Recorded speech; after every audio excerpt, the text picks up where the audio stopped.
Il a été au centre de l'attention du monde encore cette année avec ses tweets, ses humeurs. On a choisi de s'arrêter sur Donald Trump. Ce soir, Trump bousculé en 2019 par la procédure d'impeachment lancée contre lui. Mais Trump, plus que jamais candidat à sa réélection, la présidentielle, c'est dans l'année qui vient.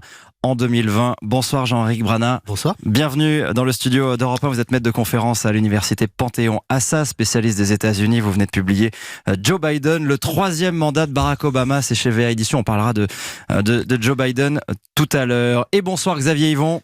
Bonsoir Sébastien, bonsoir à tous. Correspondant d'Europe 1 à New York. Bon, c'est la trêve chez vous en ce moment, mais l'année politique américaine a été encore bien agitée et elle s'est terminée là-dessus. C'était juste avant Noël, le 18 décembre.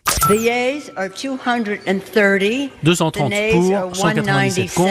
Il est 20h24 à Washington. Article 1 is adopted. Ça y est, Donald Trump est officiellement impeach, mis en accusation en vue de destitution. Et dans l'enceinte de la Chambre, ses partisans républicains se sont mis au diapason, l'un comparant Trump à Jésus. Jésus a eu un procès plus juste que Trump, l'autre parlant de cet impeachment comme d'un moment aussi grave que Pearl Harbor. Voilà, impeach Donald Trump, mis en accusation pour abus de pouvoir et obstruction au Congrès. Xavier Yvon, c'est vous qui nous l'avez raconté sur Europe 1. Si on refait rapidement le film, qu'est-ce qu'on lui reproche à Donald Trump ? Alors, on lui reproche deux choses. C'est les deux chefs d'accusation de la procédure d'impeachment. D'abord, c'est abus de pouvoir et puis entrave au Congrès. L'abus de pouvoir, c'est qu'on reproche à Donald Trump d'avoir utiliser ses pouvoirs de président, d'en avoir abusé pour, en gros, fausser l'élection à venir en 2020. Et comment ? C'est en faisant du chantage au président ukrainien.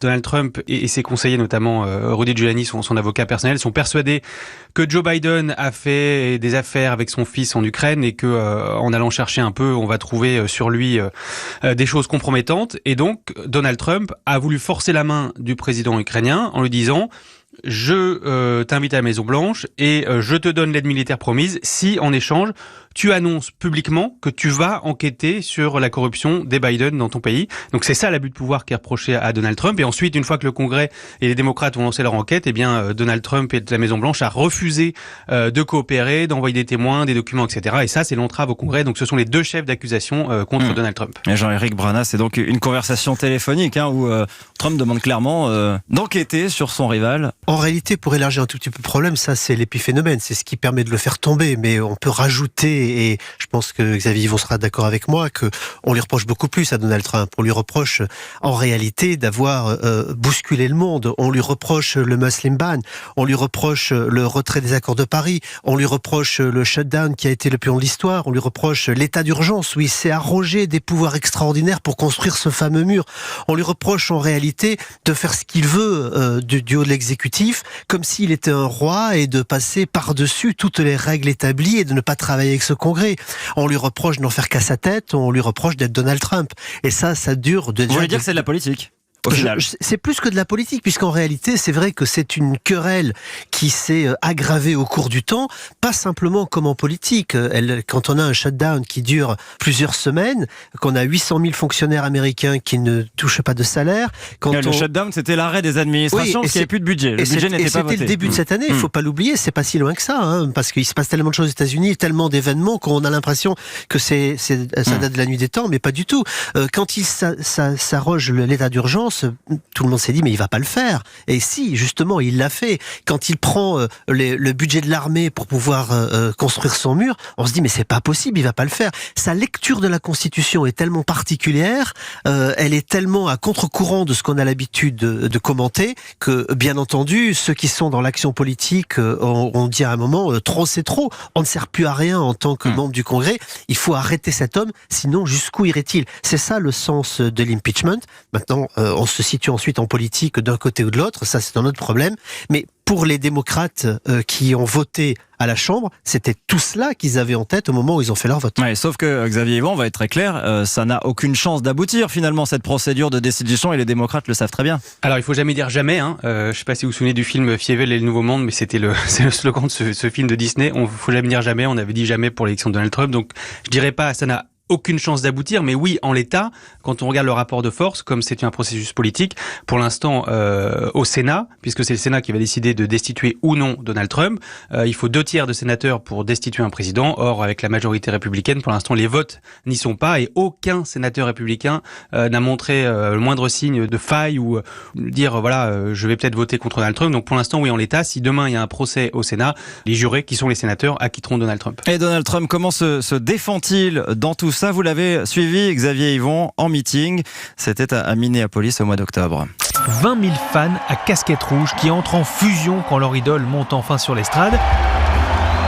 Un Donald Trump en mode contre-attaque qui n'a qu'un mot à la bouche: impeachment. Impeachment, President Trump. We've got to impeach him. Ses supporters aussi sont obsédés par ce qu'ils appellent un complot des démocrates. They can't win at the ballot box. Ils savent qu'ils ne peuvent pas gagner dans les urnes, dit par exemple Neil. Eh oui. Vous racontiez dans vos reportages, Xavier Yvon, cette colère des militants de Trump qui finalement continuent de le soutenir. Ah oui, totalement. Ils sont derrière lui à, je sais pas, 1000%, c'est même pas forcément assez. De toute façon, il y a le soutien des Trumpistes, ça s'apparente à un culte de la personnalité, presque à une religion. C'est limite sectaire, c'est-à-dire que quel que soit l'argument du camp d'en face, quelles que soient les choses qu'on puisse reprocher à Donald Trump, ses supporters sont toujours avec lui, sont toujours de son côté, et au point de dire, et c'est ce qu'il y avait dans ce reportage aussi, ce qu'on m'a dit dans ces meetings-là quand on rencontre les Trumpistes, qu'il y en a qui parlent de guerre civile. Si jamais Donald Trump était destitué, si jamais il perdait la prochaine présidentielle et qu'on avait l'impression qu'il y avait eu de la triche, enfin, vous voyez, le soutien de Donald Trump va jusque-là. On va l'écouter justement, ce militant. C'est un coup d'État. S'il le destitue ou si quelque chose lui arrive, il va y avoir du grabuge. Des milliers de gens comme moi ont une arme et un permis. Jean-Éric Brana, ça le renforce presque auprès de ses soutiens, cette histoire d'impeachment, Donald Trump? Oui, ça le renforce parce que il y a l'impression, en réalité, au travers de Donald Trump, pour chaque électeur, que c'est lui qui est attaqué. Ce côté-là, la communication a bien fonctionné. C'est le vote de ces gens qui ont voulu remettre en cause l'État établi, qui est attaqué par les démocrates. Donc c'est ce que pense ce camp-là, et tout est fait à cette lecture-là. Ça a beau être sectaire d'un côté, moi j'ai envie de rajouter, c'est aussi sectaire de l'autre. En réalité, les deux camps sont arc-boutés sur leur position. Quand il y a quelque chose de bien chez Donald Trump, les démocrates ne le disent pas. Il y a par exemple une loi sur la justice qui a été votée de façon bipartisane au mois de décembre. Ça a été passé par pertes et etc. Il faut surtout pas en parler. Ce qu'il faut bien comprendre, c'est que l'Amérique est complètement divisée. Il y a deux mondes qui se regardent, l'un en face de l'autre, et aujourd'hui, plus personne ne se comprend, plus personne ne se parle, plus personne ne s'écoute. C'est ça le pire. Or, cette élection, on va droit sur effectivement. Alors le pire, je sais pas. J'entendais ce qui venait d'être dit. On l'espère pas, mais tout est possible. C'est vrai que Donald Trump, avec cette affaire-là, a agrégé son camp. Pour revenir à votre question, ils sont tous derrière lui. Pour les chiffres, dernièrement, c'était 97% des républicains. C'est pas des Trumpistes, c'est des républicains. Tous les républicains sont derrière Donald Trump, alors que tous les démocrates sont contre lui. C'est vraiment très fort d'un côté et de l'autre. Il reste donc un petit groupe. Ouais, ce pays est coupé en deux, justement. Xavier Yvon l'a parcouru cette année. Écoutez ce reportage qui a été tourné à la fois dans l'Iowa et au Texas. Vous voyez ce qu'ils sont tous en train de faire. Les démocrates, ils l'attaquent juste parce qu'il veut faire des réformes qui ont du sens. Les républicains restent solidement derrière Donald Trump, selon les sondages. Les sympathisants démocrates, eux, étaient au début hésitants. Ils en font désormais une question de principe, explique Ryan, un ingénieur du Texas. Politiquement, c'est risqué, parce qu'on ne sait jamais ce que ça va donner. Mais si on ne fait pas cette procédure de destitution, ça revient à dire « c'est bon, ce qu'il a fait, c'est OK ». Et ça, c'est encore plus dangereux. Ouais, Xavier Yvon, vous la sentez, cette Amérique divisée à chaque fois que vous changez d'État et que vous partez ailleurs aux États-Unis? Non, mais tout à fait. Il y a un tribalisme aujourd'hui aux États-Unis. Chacun est dans sa tribu et on s'écoute pas, on se parle pas. Comme vous dites, c'est comme quand on supporte une équipe de sport, on supporte l'équipe quoi qu'elle fasse. Et dans un de mes reportages, quand j'étais dans l'Iowa, j'avais discuté avec une femme intéressante qui me disait que bon, elle est démocrate, sa sœur républicaine trumpiste, et dit pour arriver à se parler, pour arriver à se comprendre, pour arriver à comprendre ce que me dit ma sœur, je regarde Fox News 10 minutes par jour pour savoir dans quel monde elle vit. Donc, vous imaginez un peu la division qu'il y a aujourd'hui aux États-Unis pour faire ça, pour devoir regarder une télé complètement partisane pour comprendre ce que veut lui raconter sa sœur. Fox News, la télévision, la chaîne d'infos pro-Trump. Il y a donc le bloc des Trumpistes face au bloc des contre Trump, les démocrates. Mais qui pour les représenter? C'est la grande question de 2020. Qui va affronter Donald Trump dans les urnes en novembre prochain? On y vient dans un instant. Europe 1, 18h-20h, vous écoutez votre grand journal du soir sur Europe 1 avec Sébastien Krebs. Le froid approche, mais vous ne voulez pas nécessairement vous équiper de pneus hiver. Optez pour le pneu 4 saisons Kinergy 4S2 de Hankook. Grâce à ses nombreuses innovations, il vous assure une adhérence élevée, même par temps froid. Avec le pneu Kinergy 4S2, soyez certain de rouler en toute sécurité, quelle que soit la météo, quelle que soit la saison. Aldi. Ça va, t'as passé un bon week-end? Mais Thierry, ta dent? Hein? Ah oui, ça, en plein dans la fève. Et au moins t'es devenu roi, t'as pas tout perdu. Hein? Pourquoi tu dis ça? Pourquoi? C'est difficile de ne pas croquer à pleines dents quand c'est si bon. Chez Aldi, la galette des rois frangipane cuite du jour et élaborée en France avec sa fève et sa couronne est à seulement 2,99 €. Pour des fêtes tout simplement royales. Galette de 420 grammes, soit 7,12 € le kilo. Offre valable du 29 décembre au 6 janvier dans la limite des stocks disponibles uniquement pour les magasins équipés d'un terminal de cuisson. Pour votre santé, limitez les aliments gras, salés, sucrés. 19h21, votre grand journal du soir avec la suite de notre rétro. Ce soir, on parle des États-Unis. Donald Trump menacé par une procédure de destitution. Avec vos invités Sébastien Krebs, Jean-Éric Brana, maître de conférence à l'université Panthéon-Assas, et Xavier Yvon, correspondant d'Europe 1 à New York. 2020 sera l'année de la grande explication. Donald Trump sera donc vraisemblablement, on va dire, acquitté de la procédure d'impeachment qui le vise. Et il sera donc candidat à sa réélection au mois de novembre. Mais face à qui? C'est la grande question aujourd'hui. Les primaires démocrates, elles vont commencer au mois de février, État par État. Xavier Yvon, c'est là-bas que vous avez suivi les candidats en campagne, les candidats démocrates. C'était début novembre. Un record de 13 candidats qui succèdent sur la scène. Ils auraient même dû être 14, mais Beto O'Rourke, le jeune espoir du Texas, a abandonné la course juste avant l'événement. Écoutez bien la réaction d'un de ses partisans. Elle résume parfaitement l'état d'esprit des démocrates. On est tous là pour une seule chose, battre Donald Trump, quel que soit le candidat. Ouais, c'est pas grave, du moment qu'à la fin on le dégage, j'en peux plus de lui. Battre Donald Trump, quel que soit le candidat. Il y en avait 13 à ce moment-là des candidats. Xavier Yvon, il en reste combien aujourd'hui? Je vais vous faire un aveu, je ne sais pas. Alors, je vais poser la question à Jean-Éric Brana, du coup, il en reste combien aujourd'hui? Mais il y en a eu jusqu'à 27, en réalité. Et on a du mal à suivre, c'est ça il en reste 15 si personne ne décide. Donc il y en avait 13, il y en a même plus qu'avant. Non, il y en avait 27. Il y en a eu jusqu'à 27. D'accord. 25 en même temps, 2 qui se sont rajoutés dernièrement. Il y en a qui se sont rajoutés, en fait, depuis le reportage. Et Deval Patrick. Ce qui est inhabituel. C'est vrai qu'il y a Bloomberg qui s'est rajouté. Et Deval Patrick. Et ils sont montés dans ce TGV lancé à vive allure, donc on les a à peine vus passer, mais aujourd'hui ils sont 15.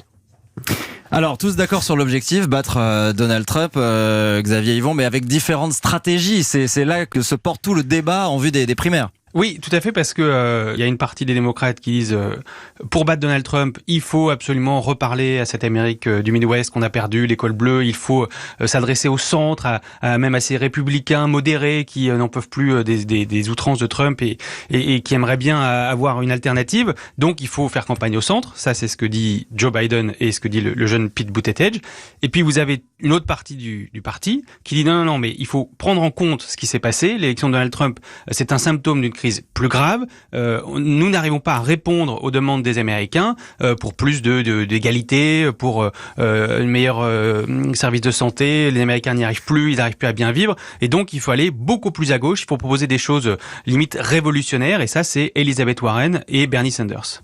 Jean-Éric Brana, il y en a un dont on parle évidemment un peu plus que les autres encore, c'est Joe Biden, l'ancien vice-président de Barack Obama. Vous publiez justement un livre sur lui qui est intitulé « Le 3e mandat de Barack Obama ». C'est lui toujours aujourd'hui le favori ? Alors on va dire que c'est le champion d'hiver, comme on fait en sport. Hein. Effectivement, dans les 2 derniers sondages, il est à plus de 30 points d'intention de vote. Donc c'est très haut, quasiment 10 points d'avance sur le suivant qui est Bernie Sanders et près de 15 points sur Elizabeth Warren, ou suivant les sondages, 10 points sur Elizabeth Warren et 15 points sur Bernie Sanders. Mais en tout cas, ils ne sont que 3 en réalité à émerger du pack, et il faut savoir que dans les primaires, il faut faire au minimum 15% pour récupérer ce qu'on appelle des délégués, puisque c'est le principe dans les primaires, on récupère un certain nombre de délégués. Dans chaque État. Dans chaque État. Et pour l'instant, ils ne sont donc que 3 à pouvoir récupérer des délégués. Même Buttigieg, qui vient d'être cité à l'instant, n'atteint pas ces chiffres, mis à part dans l'Iowa. Donc on a effectivement seuls 3 candidats, et parmi ces 3-là, le seul vraiment en passe de gagner à la fin, parce qu'il pourrait rassembler sur le centre et même aller gratter des voix du côté des républicains les plus modérés, c'est effectivement Joe Biden. La difficulté avec Sanders et Warren, c'est qu'ils se mangent l'un l'autre sur le même électorat, ils sont sur la même cible, comme on dit, très à gauche, effectivement, très progressiste, et surtout, si l'un des deux arrivait à passer, il serait dans sa niche coincé, ce qui laisserait le centre à Donald Trump, et donc lui laisserait un avantage phénoménal, alors que l'élection se jouera déjà de façon très serrée. Xavier Yvon, Jean-Éric Brana dit c'est le seul peut-être à même de battre Donald Trump en novembre. C'est son principal argument à Joe Biden? Ah oui, totalement, il le répète en permanence. Il a 2 noms tout le temps à la bouche, c'est Trump et Obama. C'est-à-dire que dans la même phrase, il va dire je suis le seul à pouvoir mettre des punchs à Donald Trump, et par ailleurs, je suis l'héritier d'Obama, je suis le meilleur ami d'Obama, je vais faire comme Obama. Et d'ailleurs, c'est très marquant parce que j'ai suivi Joe Biden en campagne. Alors déjà, il y a un truc qui est extrêmement marquant quand on suit Joe Biden en campagne, c'est qu'il n'y a aucun enthousiasme dans les meetings, dans les gens autour de lui, par rapport notamment aux autres qui soulèvent les foules comme Bernie Sanders ou Warren, ou même Buttigieg qui arrive à enflammer un peu ces foules en meeting. Joe Biden, les gens qui viennent le voir, ils disent très clairement, moi, je veux un retour en arrière. Je veux revenir à l'époque Obama, où il n'y avait pas de vagues, où tout allait bien, où il y avait de la décence. Et Joe Biden représente ça. Il représente. Et les gens vont voter pour lui. Voilà. Et la seule interrogation sur Joe Biden, c'est est-ce qu'on peut gagner une élection sans promettre du rêve, en promettant juste un retour en arrière? Parce que c'est ça que promet Joe Biden, c'est de dire moi je vais rétablir l'ordre que vous aviez avant, on va oublier tout ça, on va oublier cette espèce de furoncle sur le visage de l'Amérique qui était Donald Trump, et on va revenir à une époque de décence où il y aura pas en permanence 20 fois par jour des tweets et des crises. Et puis il y a cet outsider que vous citiez avec son nom difficile à prononcer, je vais quand même essayer, Pete Buttigieg, le jeune maire démocrate de l'Indiana, dont on se demande un peu comment il a réussi à arriver jusque-là et à figurer parmi les candidats de la tête. Et vous l'avez rencontré, Xavier Yvon, il vous a même parlé en français. Il annonce sa candidature et déroule son CV. Fils d'immigrés maltais, étudiant brillant à Harvard, lieutenant déployé en Afghanistan, marié à un homme et maire d'une petite ville désindustrialisée du Midwest. Quant à sa jeunesse, il a 37 ans. C'est un atout, explique lui-même Pete Buttigieg au micro d'Europe 1, en français, l'une des 8 langues qu'il maîtrise. Notre message, c'est un message d'espoir, fondé sur l'idée qu'une autre génération doit traiter les problèmes du futur. Jean-Éric Brana, il faudra le surveiller malgré tout, ce candidat gay, assumé, marié. Ça peut marcher chez les démocrates? Écoutez, ça aurait pu marcher si ça avait été une autre époque. Là, il n'a pas eu de chance, Pete Buttigieg, puisqu'il s'est présenté la mauvaise année. Pourquoi? D'abord parce que au départ, au mois de janvier, quand il s'est présenté, il y a eu énormément de candidats qui se sont présentés en même temps que lui, et c'était très difficile d'émerger. Et pourtant, il a déjà réussi à décoller à ce moment-là. Et la seconde, c'est qu'ensuite il y a eu l'impeachment, et l'impeachment a mangé toute l'actualité aux États-Unis, il faut le dire. Plus personne s'est intéressé à la campagne, et donc ça a été très compliqué pour lui de continuer à surnager, et donc il est redescendu mécaniquement. Ce sont les 3 anciens, on l'a dit plusieurs fois dans cette émission, Biden, Sanders et Warren, qui ont réussi à surnager parce que leur nom était connu et qu'on savait à quoi ça correspondait quand on parlait d'eux, alors que pour Buttigieg, on ne savait pas trop. Ça, c'est la difficulté de tous ceux qui ont voulu monter cette fois-ci, particulièrement pour Buttigieg, puisque lui n'a pas de carrure nationale, hein. Il est simplement maire d'une petite ville pour les États-Unis, 100 000 habitants, et c'est vrai que ça rend méfiant aux États-Unis, il faut quand même le dire. Le deuxième problème, c'est l'argent. Alors maintenant, il est empêtré, lui, dans des attaques de la part des plus progressistes, puisqu'il est allé chercher des donateurs fortunés en Californie.